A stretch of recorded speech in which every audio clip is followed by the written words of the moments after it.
Welcome to the Does God Exist video presentation, program number 26, the fossil record. I'd like to encourage you to, if you haven't watched the previous program, number 25, in which we introduced what the word evolution means, talked about the difference between the fact of evolution and the theory of evolution, talked about the different theories like punctuated equilibrium, neo-Darwinism, all these fundamental definitions, what the word kind means. It really is rather important for you to do that before you look at this presentation. Because the fossil record is the important part of how we deal with what is true and what is not true about evolution. We pointed out at the end of the last program that there are many biological evidences of evolution. And evolution is an unfolding type of change. And we talked about some of the reasons for that. There's no way you could eat a hamburger if it was chemically different than you are. There are many things that we have learned about how to take care of our bodies, the whole medical foundation based upon the similarities that exist in living things. Our understandings of the genetic source of diseases and the fact that we get a huge number of diseases from animals is all a part of understanding the biological connections between humans and animals and how that connection may have been related in the past. But the real fundamental issue is answered by the fossil record, by the historical record. And we ended the last presentation by quoting from Grassi's ancient textbook on biology the statement about fossils. The process of evolution is revealed only through fossil forms. This makes me rather happy because I don't know as much about biology as I do about fossils. My training is in physics and geology. It's not in biology. So that's one of the reasons why I have spent very little time talking about the biological evidence and why I'm not going to get in great depth into the genetic materials. There are people like Francis Collins who have done that. There are people who have taken much more conservative positions than he has who have done that. And you can read those sources for yourself and evaluate what they have to say. But the fossil record is an important record. It has a lot to say to us, no matter what we believe and no matter what our position is on the discussions that we are having. What can we say about fossils? Well, first of all, they exist. These are fossils that I have found where I live, and I live in Michigan. And as you look at those fossils, it should be fairly obvious to you that those fossils are not the kinds of animals living in Michigan today, not even in Lake Michigan for the most part. The fossils have a message to tell us that there has been change. As a geologist, looking for oil, looking for coal, looking for natural resources that have commercial value, the fossil record is a major tool in understanding where to look. The fact that we found these kinds of fossils in Michigan led people to look around Michigan for oil, and they found it. Look around Michigan for coal, and they found it. We now know that Michigan is a basin, and that in fact there are a number of natural resources like gypsum in Michigan which are produced by environments that are certainly nothing like what is present today. This is important. This is useful. The fossil record tells us about the past. As a matter of fact, Michigan state rock is the Petoskey stone. You're looking at one here. You may have heard of Petoskey stones. If you tumble them, they make beautiful jewelry. But what's interesting about the Petoskey stone is that this stone, this coral, is a tropical coral. It will not grow in water that is any colder than 68 degrees. Do I have to tell you that Michigan is not a tropical paradise? There has been change. And the fossil record tells us about that change. And the fossil record tells us that animals have lived in the past that are not alive today. Look at these shark jaws. Now that's an incredible large shark. And those jaws were not found in the ocean. They were found in Illinois, near the intersection of the Mississippi and the Ohio River. It makes jaws look like a minnow. Look at the size of this tooth from this carcharodon, this large prehistoric shark compared to a giant white shark of today. There has been change. And animals have lived in the past that are radically different than animals living today. Animals we call dinosaurs. Now, I do want to emphasize here that this is a commercial picture. We don't know what color of skin dinosaurs had. There are some recent finds that suggest certain colors that may have been present, but that certainly is not decipherable. So there is much guesswork in this, but these animals existed. You know, sometimes we run into people who don't think they did. When I was a kid, I was driving a guy to the West Coast one time, and we were driving through the central part of the United States. We came to Vernal, Utah. Went by a place called Dinosaur National Park. And the guy's riding in the back seat, and I said to him, "Hey, let's go see the dinosaurs." And his response was, "I don't believe in dinosaurs. I don't want to see any either." Well, you can take that kind of position, but you can't take it intelligently. These animals lived. You say, "Well, how do you know that?" Well, let me tell you a little family story. I have two little girls that grew up in my house, and I was the kind of father who just loved to play jokes on my girls. One summer day, I went out on our patio, and there was this toad that had crawled up on our patio and died, and the sun had baked him out. And here he is, and you're looking at him here in this picture, all dried out, shriveled up. So I thought, well, I'll play a joke on my daughter. So I took the toad and I put him under the bacon on the breakfast table. Now before you health nuts go crazy here, I had a piece of saran wrap over him, so don't get concerned about contamination. Well, my older girl came down, and Kathy's a person who deals with the arts, and she's into architecture and things like that, not much into biological things. She picked up a piece of bacon, saw the toad, and made the desired and anticipated response. "Yuck! Daddy!" And she goes running out of the kitchen. Well, that brings her sister down. Her sister's now a biology teacher, very much into living things. She looks at the toad under the bacon, and she looks at her sister, who's refusing to come in the kitchen until the toad is removed.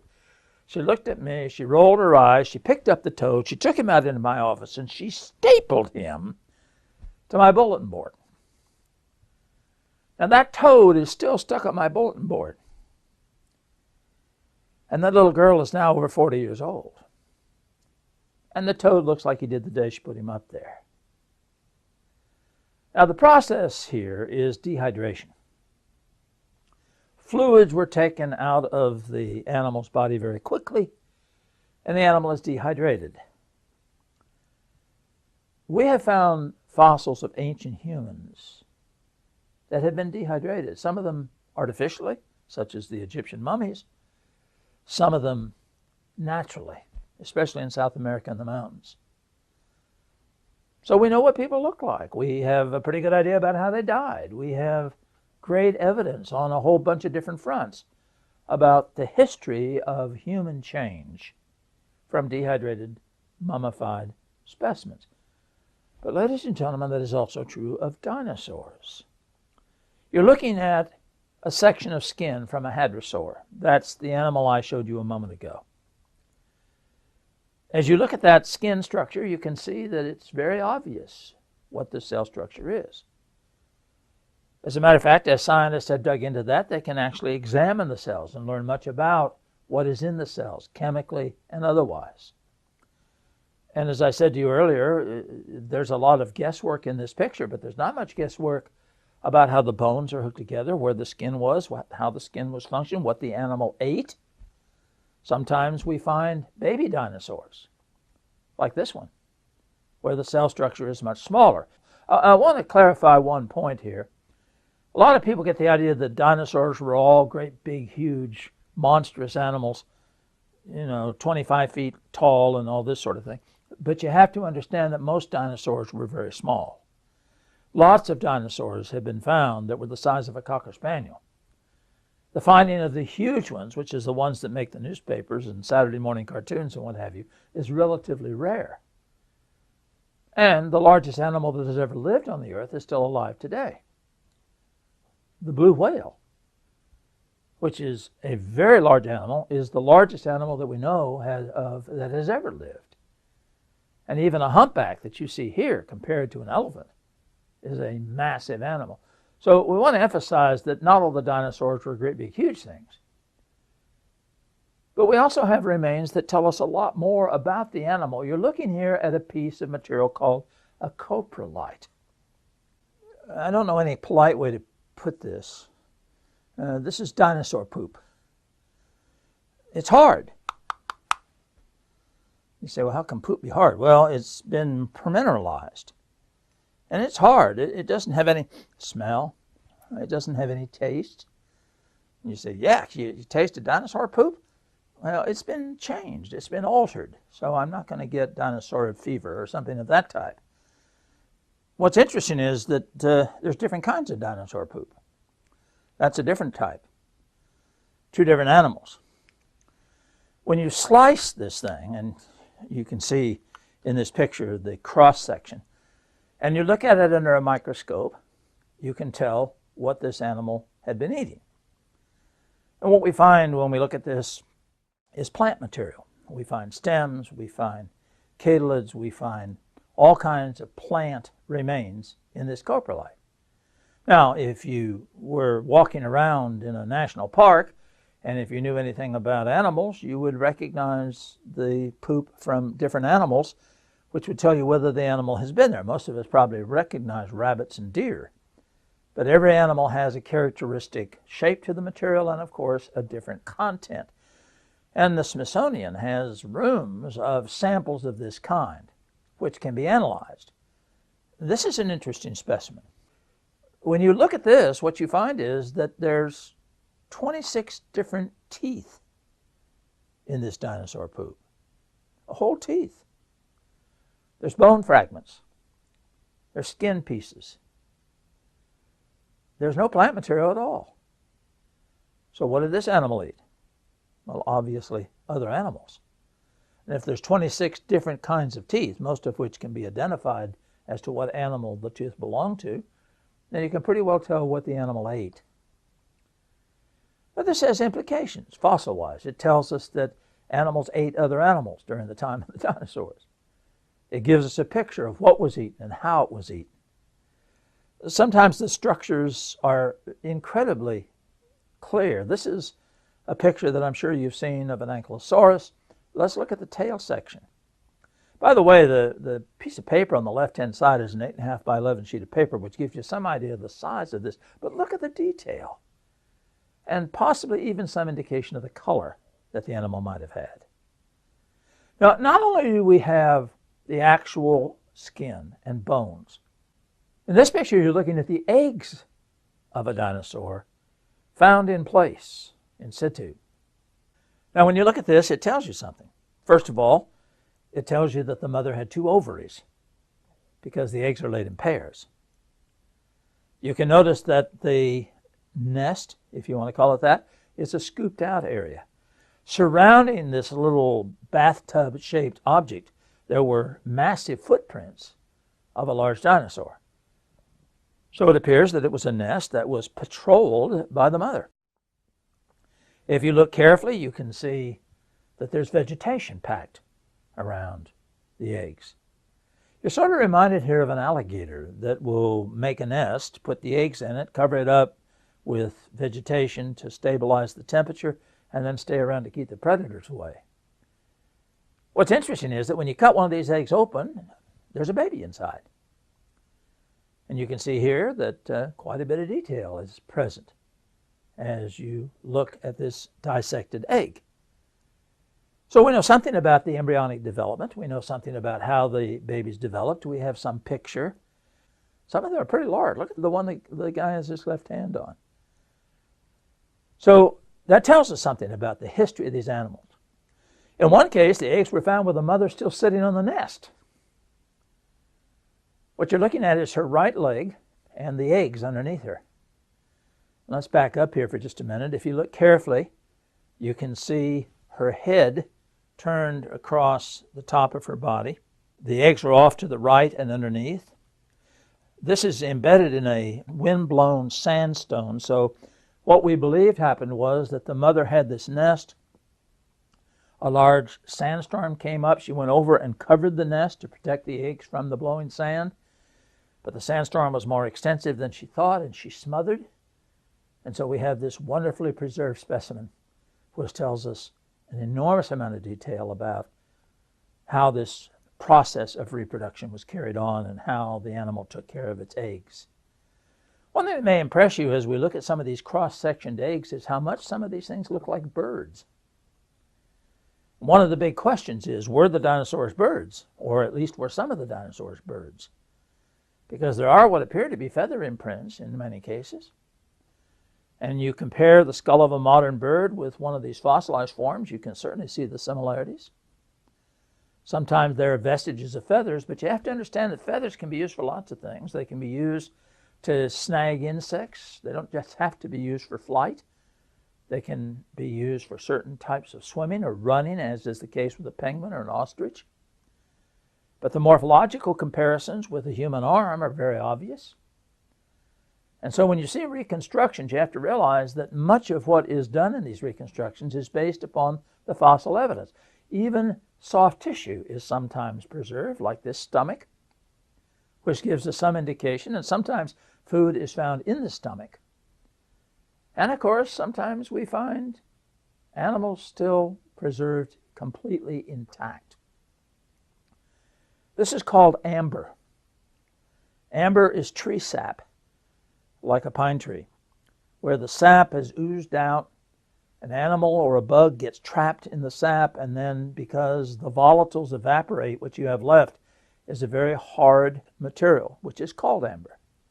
As you can see, lots of different insects preserved in amber. So could you have a mosquito trapped in amber? Well, of course. Could that mosquito have taken blood out of a dinosaur? Well, certainly that's possible. Mosquitoes today can take blood out of a hippopotamus or a crocodile or just about anything. Nothing else, they'll go for soft tissue around the eyes or nose. So could you take the blood out of a mosquito and clone a dinosaur? And if some of you don't know what I'm doing here, this is the scenario of the movie called Jurassic Park, which showed in very imaginative form some theoretical concepts about how dinosaurs might have functioned. And by the way, what they proposed in the film could not happen because amino acids tend to rotate in their handedness. And we may or may not talk about that down through our discussions here, but there is a polarity, a left hand and a right hand, to living and non-living materials, and it tends to change when the animal dies, which means that the kind of thing they proposed to do in Jurassic Park could not actually be done as they did it. But we have found soft tissue in some dinosaur remains, including red blood cells in some, so who knows? But notice in this amber, we have a frog and we have a turtle. By the way, if you're curious, most of these amber collections have been taken from a place in the Ukraine, and the pictures were sent to me by a student there. And they are remarkable, and they do tell us enormous amounts about the past. But there's still another kind of fossil. And this is an interesting scenario because there have been some false claims here. You're looking here at a set of dinosaur tracks. This is from a place called Glen Rose, Texas, although I have been to several places where such tracks exist. The dinosaur tracks are in a limey mud. And you may, as you look at these pictures, you may wonder about the nature of the rock, but it's a very muddy, soft material, but when it gets lime in it, it becomes very, very hard. And in a place called Glen Rose, Texas, which is near Waco, there is a park called Dinosaur State Park, and Glen Rose has had a number of movies made about it. I have been there many, many times. One time when I was there, it was raining. You may think this looks like mud, but again, it's very, very hard rock. If you hit it with a hammer, your rock hammer would just bounce off of it. The rain makes it look soft, but it's not. What I want you to notice here is that there is clear activity on the part of a dinosaur.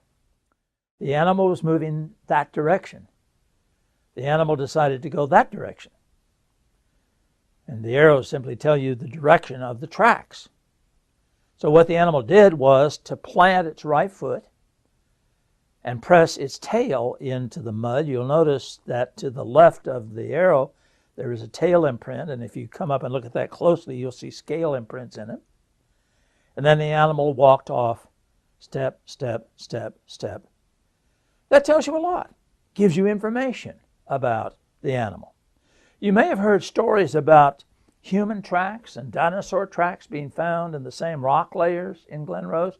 That is simply not true. I have been there many times. The human tracks are contrived. They are not actual tracks. And if you have a question about that, I can offer you documentation on that. But my point here is that the fossils tell us something. This is an exercise that we used to use in our science program. It actually is from a place called Dinosaur State Park in Hartford, Connecticut. There's a bubble that covers this area. The two reference lines there are about 100 feet apart. So the larger animal is traveling 100 feet in maybe 4 steps. That's stepping right along. And what I always used to enjoy doing was asking my students to give me any reasonable explanation of what happened based on the evidence. Okay, have you made up your mind? Let me tell you my favorite one. I had a little guy, I taught at an inner city school. I had kids that had never been out of the neighborhood. And I had one little guy that came up and he said, I know what happened. I said, what happened? He said, well, Mama Dinosaur backed up and laid an egg. That's from top to bottom. And I said, really? He said, yeah, and she sat on the egg and made sure that when the egg hatched, the baby was okay. So that's what all those tracks are between the two lines. I said, really? He said, yeah, and they were very polite dinosaurs, like Chinese dragons. They backed away from each other very politely, nodding as they went. And I tried very hard not to laugh. But then I said to him, well, okay, I'll give you credit for that if you can offer me any evidence to support it. And he said, well, I can prove it. I said, really? Well, prove it to me. He said, well, look, the footprints in the lower right don't sink in as deep as the footprints at the top. So clearly she got rid of something. I was speechless. He had the right observation, didn't he? Then I thought I had him. I said, yeah, but look at this. The footprints are further apart for the bigger dinosaur between the two lines. How do you explain that? He said, well, you know how it is with parents. They can't wait to get away from the kids. Well, you take whatever explanation you want. The point is, it's a fossil. It has something to tell us about dinosaurs. They were clearly bipedal in this case. I would suggest it indicates carnivorous activity, but you might have a different idea. I've had kids say, no, they were like kangaroos. She put her baby in her pouch. And well, this is an important point. We don't know what the soft tissue was like, so you can't disprove that. Based on the evidence, there's more than one possible explanation.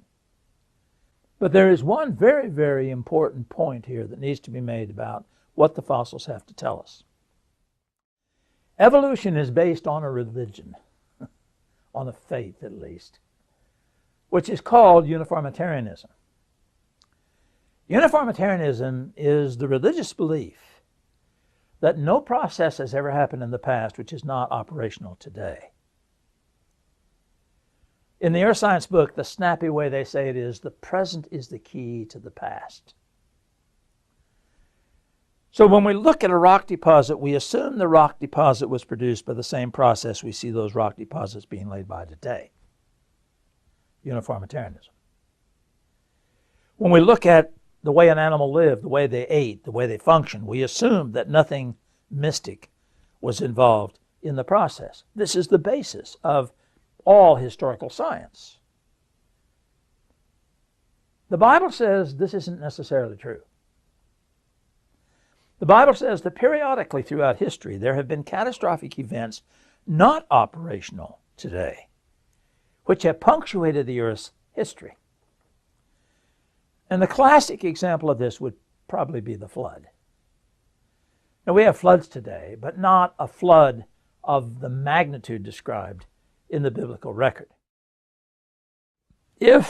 and we'll take a strictly fundamentalist interpretation here, if the whole earth was covered with water of such magnificent amounts that it completely covered Mount Everest or whatever mountains were there at the time, and that existed for a long period of time, that would have a radical effect upon life. If the only life that could survive was marine life and those forms that man chose fit to save, that would be a major change in the history of the earth. That would not be uniformitarian in nature. Now, that's a biblical example, and an atheist won't accept it, so let's look at something that's a little bit more scientific in nature in terms of evidence. You're looking here at something called the periodic chart. I'm sure you've studied this in chemistry class. And you know that elements like carbon, oxygen, nitrogen, and so forth, up near the top of the chart, are fundamental in the building blocks of life. Luis Alvarez, at the end of the 20th century, discovered something rather interesting. In the last remains of the dinosaurs, there were unusually large amounts of the elements osmium, rhenium, and iridium. Now, I've circled those on this diagram. This is at the bottom of the chart. Let's go back to the whole chart. It's down low, down near platinum and gold. It's not up near iron and copper and carbon and nitrogen and all those things. Now, some of you are saying, well, I never heard of osmium, rhenium, and iridium. That's right, because they're only found in trace amounts in the Earth's crust today. But in the remains of the last dinosaurs, they're in concentrations 500 times greater than that. So Alvarez had a proposal, which I think has been pretty well been verified in today's world, because we now know that asteroids, large hunks of rock from space, have struck the Earth and left the elements that they are composed of on the Earth, and one of those combinations that is present in the same concentrations found in the Cretaceous deposits of the dinosaurs are the elements osmium, iridium, and rhenium. So the scenario is that at the end of the Cretaceous period, when the dinosaurs became extinct, a large asteroid hit the Earth.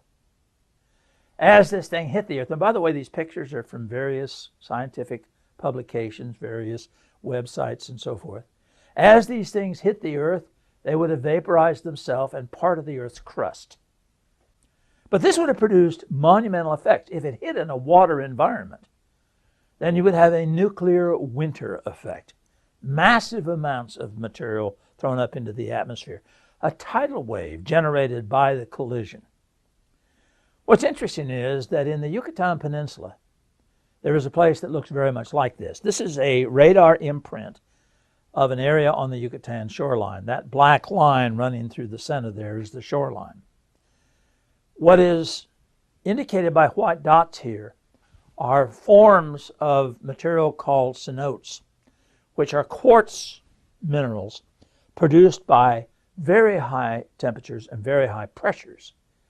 That doesn't happen in a volcano because, well, you can have very high temperatures, you don't have high pressures once the material is extruded. So what is believed is that this is a place where an asteroid hit. If it was on this coastline, there would have been a tidal wave generated in the area around the Gulf, and there is a tsunami line on the opposing shoreline. It's important to understand that this evidence suggests that, in fact, this was a catastrophic event. And since this study, there have been other studies. For instance, in Sudbury, Ontario, pretty good documentation has been given for similar things. This would have thrown massive amounts of material into the Earth's atmosphere, and you would have had a nuclear winter. What's interesting is that it's not just the dinosaurs became extinct. There was a massive drop in photoplankton in the oceans. This was a worldwide event, and it produced massive change, certainly not the kind of thing that is happening today, not a uniformitarian principle. And you can go all the way around the Earth today, and you can see this deposit at the Cretaceous boundary. So the assumption that the present is the key to the past isn't always true, and we only looked at one evidence. There are a variety of evidences in all kinds of different forms that changes of a catastrophic nature have occurred. So any particular concept that is based upon uniformitarianism has to be looked at very, very carefully. Uniformitarianism. is not true. Let me make a closing point here. And that closing point is that when it appears that there is a conflict between science and the Bible, when we really study it, when we investigate it in great detail, what we find is that either we have bad science, we have bad theology, or both. And the lesson of history has been we've had a lot of both. And we'll try to discuss some of that in the next presentation.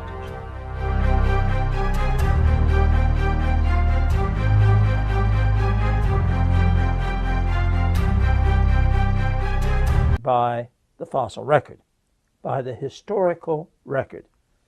And we ended the last presentation by quoting from Grassi's ancient textbook on biology the statement about fossils. The process of evolution is revealed only through fossil forms. This makes me rather happy because I don't know as much about biology as I do about fossils. My training is in physics and geology. It's not in biology. So that's one of the reasons why I have spent very little time talking about the biological evidence and why I'm not going to get in great depth into the genetic materials. There are people like Francis Collins who have done that. There are people who have taken much more conservative positions than he has who have done that. And you can read those sources for yourself and evaluate what they have to say. But the fossil record is an important record. It has a lot to say to us, no matter what we believe and no matter what our position is on the discussions that we are having. What can we say about fossils? Well, first of all, they exist. These are fossils that I have found where I live.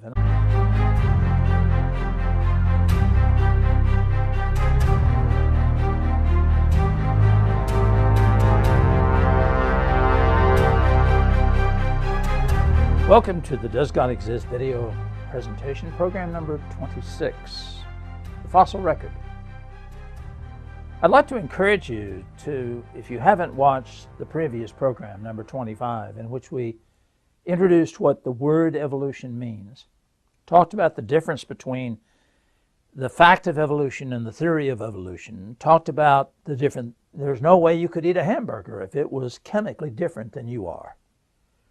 There are many things that we have learned about how to take care of our bodies, the whole medical foundation based upon the similarities that exist in living things.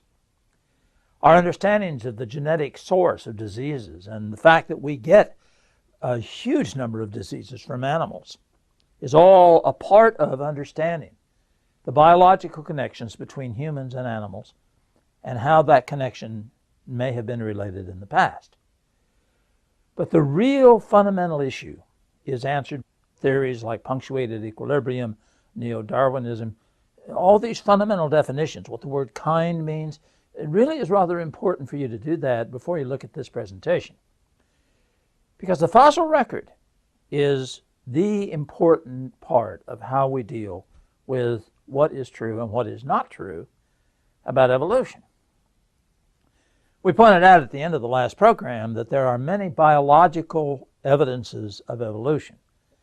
And evolution is an unfolding type of change. And we talked about some of the reasons for that.